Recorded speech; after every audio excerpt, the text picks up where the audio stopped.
Hello बेटा, आज आपको 7.3 एक्सरसाइज करा रहा हूँ। बेटा एक चीज़ और बता रहा हूँ, आपको नोट्स बनाने हैं। थर्सडे तक मुझे कंप्लीट करके इनके नोट्स मुझे सबमिट कराने हैं, ठीक है। 7th चैप्टर के पूरे नोट्स विद क्वेश्चंस, जिन क्वेश्चंस में मैंने गिवन और टू प्रूफ वगैरह नहीं लिखा है वो आपको लिखना है, ठीक है। अब फर्स्ट क्वेश्चन देखो, इसमें हमें एक आइसोलेसिस ट्रायंगल, दो आइसोलेसिस ट्रायंगल दिए हुए थे, ए बी सी और D B C, B D C, दो ए बी सी और बी डी सी, दो आइसोलेसिस ट्रायंगल दिए हुए थे, ए बी और ए सी इक्वल है, बी डी और डी सी इक्वल है। इसमें हमें क्या प्रूव करना था, एक तो ए बी डी ट्रायंगल और एक ए सी डी ट्रायंगल को कॉन्ग्रेंट करना था। ए बी पी को ए सी पी के कॉन्ग्रेंट करना था। उसके बाद ए बी पी को ए सी पी के कॉन्ग्रेंट करना था। फिर A P bisect A as well as D, हमें ये प्रूव करना था कि ए को बाइसेक्ट करती है और डी को बाइसेक्ट करती है ए पी लाइन, और A P is the perpendicular bisector of C D. तो सबसे पहले इन दोनों ट्रायंगल को हम कॉन्ग्रेंट प्रूव करते हैं। बहुत सिंपल सी चीज़ है, A B is equal to A C हमें दे रखा है, B D is equal to C D हो ही गया, गिवन है, और A D is equal to A D common हो गया। ओके, तो ये दोनों ट्रायंगल कौन सी कॉन्ग्रेंसी से कॉन्ग्रेंट हो जाएंगे, एस एस एस से ये दोनों ट्रायंगल कॉन्ग्रेंट हो जाएंगे। इसके बेसिस पर एंगल 1 और एंगल 2 इक्वल आ जाएगा। इस पर इक्वेशन नंबर 1 डाल देंगे by C B C D से। इससे क्या आ जाएगा बेटा, हमारे पास एंगल 1 और एंगल 2 इक्वल आ जाएगा by C B C D से। इस पर इक्वेशन नंबर 1 डाल देंगे। नेक्स्ट, अब ए बी पी और ए सी पी ट्रायंगल को कॉन्ग्रेंट कर देते हैं। कैसे, A B is equal to A C given, A P is equal to A P common, और angle 1 is equal to angle 2 ये हमने प्रूव कर दिया। अभी इक्वेशन नंबर 1 से A B is equal to A C, angle 1 is equal to angle 2 और A P is equal to A P common. तो A B P और A C P triangle congruent हो जाएंगे। कौन सी कॉन्ग्रेंसी लग गई बेटा, एस ए एस से ये दोनों ट्रायंगल कॉन्ग्रेंट हो जाएंगे। इससे क्या आ जाएगा बेटा, B P is equal to C P आ जाएगा by C B C D. Equation number 2 डाल देंगे, इक्वेशन नंबर 2 डाल देंगे, B P is equal to C P आ जाएगा by C B C D से।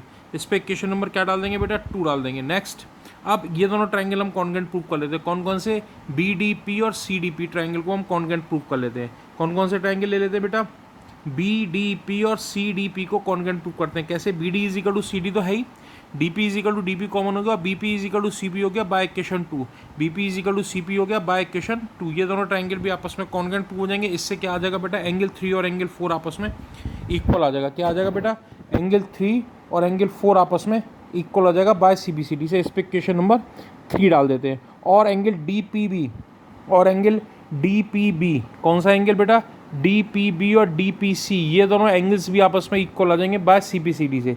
बट इन दोनों एंगल्स का सम कितना है बेटा, 180 डिग्री है। इन दोनों एंगल्स का सम कितना है बेटा, 180 डिग्री है। कौन सी प्रॉपर्टी से, लीनियर पेयर प्रॉपर्टी से। तो एक एंगल कितने का आ जाएगा, डी पी बी कितने का आ जाएगा बेटा, 90 डिग्री का आ जाएगा। डी पी बी जो एंगल है वो 90 डिग्री का आ जाएगा। इस पर इक्वेशन नंबर 4 डाल दो। अब थर्ड पार्ट के लिए देखो, इक्वेशन नंबर 1 में हमने क्या प्रूव करा था, angle 1 is equal to angle 2, और इक्वेशन नंबर 3 में हमने क्या प्रूव करा था, angle 3 is equal to angle 4। तो बाय इक्वेशन 1 एंड 3 से क्या आ जाएगा, angle 1 is equal to angle 2 और angle 3 is equal to angle 4। So A P bisect, so A P जो है 1 इज इक्वल टू 2 हो गया, 3 इज इक्वल टू 4 हो गया। तो A P bisect angle A as well as angle D. A P जो है वो ए को भी बाइसेक्ट करेगी और डी को भी बाइसेक्ट करेगी। इसी तरह से इक्वेशन नंबर 2 और इक्वेशन नंबर 4 से क्या आ जाएगा, B P is equal to C P, तो इक्वेशन 2 से आ जाएगा, और D P C angle 90 degree का आ जाएगा। तो A P is the perpendicular bisector, यानी परपेंडिकुलर भी हो गई और A P is the perpendicular bisector of B C. तो ए पी जो है वो परपेंडिकुलर भी हो गई और बाइसेक्टर भी हो गई बी सी का। नेक्स्ट, सेकंड क्वेश्चन देखो बेटा, इसमें एक ए डी इज द एल्टीट्यूड दिया हुआ है। एल्टीट्यूड का मतलब होता है 90 डिग्री का एंगल। एल्टीट्यूड का मतलब क्या होता है बेटा, 90 डिग्री का एंगल। और एक आइसोलेसिस ट्रायंगल में एल्टीट्यूड दिया हुआ है A B is equal to A C. A B is equal to A C एक आइसोलेसिस ट्रायंगल है जिसमें ए डी एल्टीट्यूड है। तो इसका प्रूफ क्या हो गया बेटा, इन दोनों ट्रायंगल को फिर से कॉन्ग्रेंट कर दो। A B is equal to A C हो गया, ये 90 और ये 90 और A D common, A B is equal to A C हो गया, A D is equal to A D common हो गया, A D B is equal to A D C each 90। दोनों ट्रायंगल आपस में कॉन्ग्रेंट हो जाएंगे। कौन सी कॉन्ग्रेंसी से बेटा, आर एच एस से। इससे क्या प्रूव हो जाएगा, B D is equal to C D हो जाएगा एक तो by C B C D से, और angle 1 is equal to angle 2 हो जाएगा, और angle 1 is equal to angle 2 हो जाएगा। इसका मतलब क्या आ गया बेटा, ए डी जो है वो बी डी को बी सी को बाइसेक्ट भी करती है, और ए डी जो है वो एंगल ए का बाइसेक्टर भी है। ठीक, ये 2 क्वेश्चन हो गए। Next, third question interesting question है।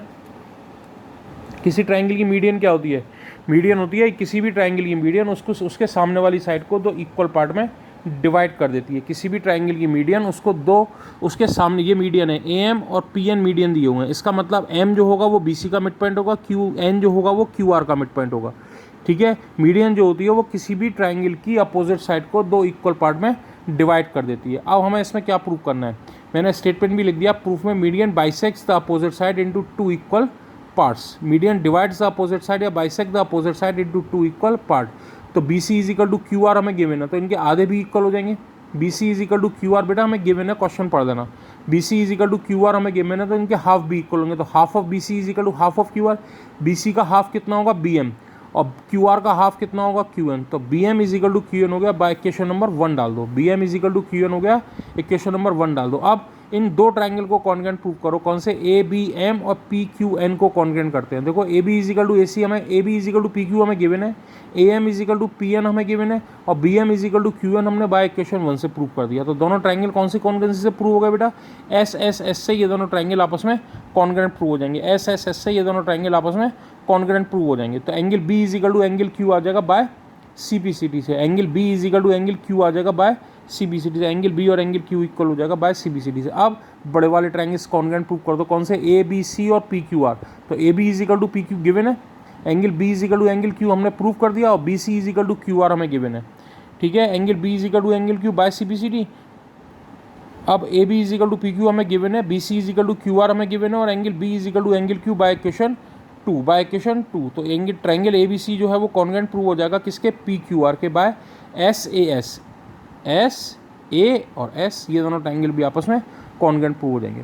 बेटा फोर्थ क्वेश्चन और देख लो, पूरी एक्सरसाइज ही कंप्लीट करा देता हूँ आज, ठीक है। फोर्थ क्वेश्चन में हमें गिवन था एक ट्राइंगल दिया हुआ था ए बी सी, इस पर दोनों साइड्स पर एल्टीट्यूड ड्रॉ करे हुए थे। ये पिछली एक्सरसाइज का भी क्वेश्चन है, उससे भी हो सकता है, लेकिन उसमें हमने ऊपर वाले ट्राइंगल लेके कॉन्ग्रेंट प्रूव करता। अब हमें इसमें RHS लगानी है, तो हमें नीचे वाले ट्राइंगल्स लेके प्रूव करना पड़ेगा। इसमें हमें क्या गिवन है, एक ट्राइंगल दिया हुआ है ए बी सी, जिसमें कि दो एल्टीट्यूड बी ई और सी एफ एल्टीट्यूड डाले गए और दोनों एल्टीट्यूड्स आपस में इक्वल है। हमें यह प्रूव करना है कि ट्राइंगल ए बी सी जो है वो आइसोलेसिस ट्राइंगल है बाय RHS थ्योरम से, ठीक है। RHS थ्योरम क्या होती है, राइट एंगल, हाइपोटेन्यूज और साइड। तो इन दोनों ट्राइंगल की मैंने फिगर अलग बना ली, नीचे वाले ट्राइंगल लेके कॉन्ग्रेंट प्रूव कर रहा हूँ बेटा। B C is equal to B C common हो गया, angle E is equal to angle F हो गया ईच 90, और B E is equal to C F हो गया by, B E is equal to C F हो गया, ये भी हमें गिवन है। B C is equal to B C हो गया, angle E is equal to angle F हो गया, और angle F is equal to angle E हो गया, और C F is equal to B E हो गया बाय गिवन। तो ट्राइंगल बी सी एफ जो कॉन्ग्रेंट हो गया, वो बी सी एफ जो कॉन्ग्रेंट हो वो सी बी ई के कॉन्ग्रेंट हो जाएगा बाय RHS थ्योरम से, बाय RHS थ्योरम से। इन दोनों फिगर की मैंने अलग बना के यहाँ से ड्रॉ कर लिया, ये वाली पार्ट इस वाले पार्ट के इक्वल है, ये वाला पार्ट इस वाले पार्ट के इक्वल है, और ये वाला एंगल और ये वाला एंगल 90 डिग्री का है। तो R for right angle, H for hypotenuse और S फॉर साइड, दोनों ट्राइंगल आपस में कॉन्ग्रेंट हो गए। साइड उसके इससे बेस के बेस पर क्या आ जाएगा बेटा, ये वाला एंगल जो B एंगल है वो एंगल C के इक्वल आ जाएगा। इस एंगल B का पूरा नाम क्या है, ABC, और इस पूरे एंगल C का नाम क्या है, ACB। तो ABC जो है वो ACB के इक्वल आ जाएगा बाय CBCD से। अब थ्योरम पढ़ी थी हमने, यदि दो एंगल इक्वल है तो उनकी अपोजिट साइड्स भी इक्वल होती है। तो एंगल B के सामने वाली साइड कौन सी है, AC, और एंगल C के सामने वाली साइड कौन सी है, AB। तो AB और ACB आपस में इक्वल हो जाएंगे by side opposite to equal angle, side opposite to equal angle. तो ABC जो है वो आइसोलेसिस ट्राइंगल हो जाएगा, ABC जो है वो क्या हो जाएगा बेटा, एक आइसोलेसिस ट्राइंगल हो जाएगा। अब फिफ्थ क्वेश्चन में हमें एक दिया हुआ था, इसमें हमें एक एल्टीट्यूड दिया हुआ था सिर्फ, और AB और AC इक्वल था। हमें प्रूव करना था angle B is equal to angle C, angle B is equal to angle C। तो दोनों ट्राइंगल फिर से अगेन कॉन्ग्रेंट कर दो, AB is equal to AC, AP is equal to AP common, और angle APB is equal to angle APC each 90, APB is equal to angle APC। कौन सी congruency लग रही है, R for right angle, H for hypotenuse और S for side. तो दोनों triangle आपस में कॉन्ग्रेंट हो गए RHS थ्योरम से। तो AB is equal to AC हो गया बाय CBCD से, ABC क्या हो गया, एक आइसोलेसिस ट्राइंगल हो गया। बेटा इनके नोट्स बना लेना, थर्सडे तक इनके नोट्स कंप्लीट कर लेना 7.3 तक के। जहाँ तक मोस्ट प्रोबेबली जो है वो 7.4 एक्सरसाइज आपके सिलेबस में नहीं है, वो कट कर दी गई है। तो जब तक कन्फर्मेशन नहीं आ जाती है, जब तक मैं आपको 7.4 एक्सरसाइज नहीं करा रहा हूँ। Okay, thank you.